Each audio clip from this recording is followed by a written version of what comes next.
Hey, what's up guys, it's StrongBoys19 here, and for today's review, as you can see, I'm wearing my John Lennon t-shirt. So yeah, I'm going to be reviewing his second album entitled Imagine. This is the follow-up to John Lennon's debut album. Yeah, the whole album is just pretty much 39.5 minutes, and Apple Records is still the label, and once again Phil Spector has been working with John and Yoko together to make this album like Plastic Ono Band. Dodger just came into my bedroom. Anyways, a lot of people really class this album as like the best John Lennon album there ever was, and it was even more successful, and the charts were way up, loads of #1 peaks by different countries, etc. So yeah, let's just get to the album, and I don't want to talk much on the album, so yeah, I just want to move on to other videos and other things. So yeah, seems that John Lennon had just made his debut album. He just wants to make more music for his career, basically, and he is just still successful since he was with the Beatles, and John is like making more music that's just basically more modern, you know, making modern music back in those days.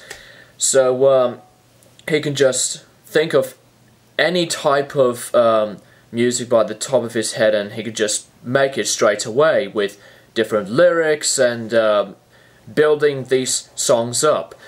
And it has 10 tracks on here, and a lot of people class this as one of the greatest albums of all time, and I'll have to agree. And let's just talk about some of the tracks. The opening track, Imagine, is absolutely beautiful, probably the most popular John Lennon song there ever was. Loads of musicians covered it, you know, like Brian May, Roger Taylor from Queen, amongst others, you name it. It is a really smooth, beautiful song with the beautiful sounds of the piano and the strings and, you know, the drums in every way. And John's vocals is still going strong.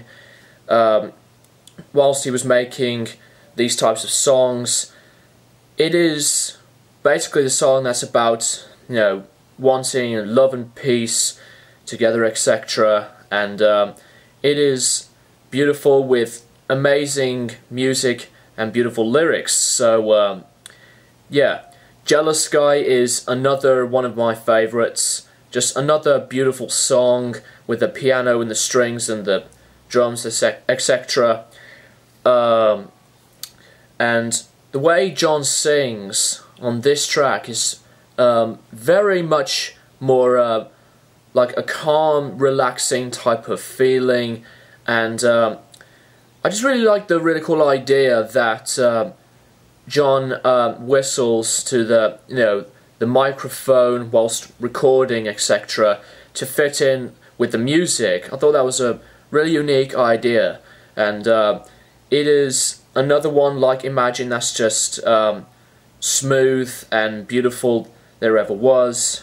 Another song on the album, I Don't Want to Be a Soldier, Mama, I Don't Want to Die. This song is just pretty much 6 minutes of this whole atmosphere that's just pretty much like a bit dark, basically, and you know, the musical style on these songs pretty much are just unique for what they were, you know, and what they've become since John's been writing the music. I'll just talk about one more song on here. I just don't want to talk about all of them in case other people just didn't check out the album, because they need to. Oh Yoko. Oh Yoko is the final track, and I really like the whole idea of John and Phil Spector, you know, singing the words out, you know, harmonizing with the, you know, the chorus, etc. great sounds of the acoustic guitars and you know, the drums and other instruments combining into one. So it's basically a song that's just a song made for Yoko, basically. You know, John and Yoko having, you know, great times together, etc. So you know, it's another really good song, and the production on here is still phenomenal, and you know, the guys did absolutely brilliantly for this album. You got other people working with John. You got George Harrison, Klaus Vormann, you know, once again on the bass guitar, involving the upright bass. Alan White on the drums, the vibraphone and other things.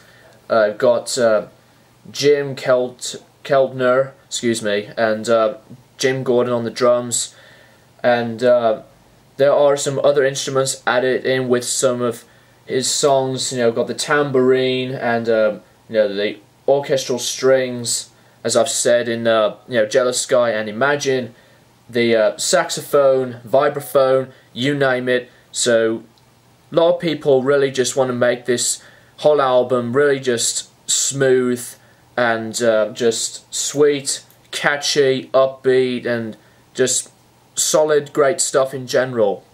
So I pretty much enjoyed every single track on the album, so this is definitely my second favourite John Lennon album, and you know, I highly recommend it, like the debut. So I'll move on to his next album, Mind Games in the Future, and John basically did another really good album from start to finish, and he can just basically make anything that he can just come up with, whether it can just be, you know, in a great way, happy type of feeling on the, you know, the major chords side, and the other side of the minor chords, and just really dark, sad, doomy stuff, you know, with other things, etc. So yeah, he can just do whatever the fuck he wants. So yeah, that's pretty much it, guys. That's all I've got to say about John Lennon's Imagine, and it is a big step up for his discography, and I still think the debut album is his best, so that's just me. So yeah, the album rating for Imagine is going to be a 9.5 out of 10, and definitely check it out if you haven't yet, guys. So as always, thanks for watching, guys.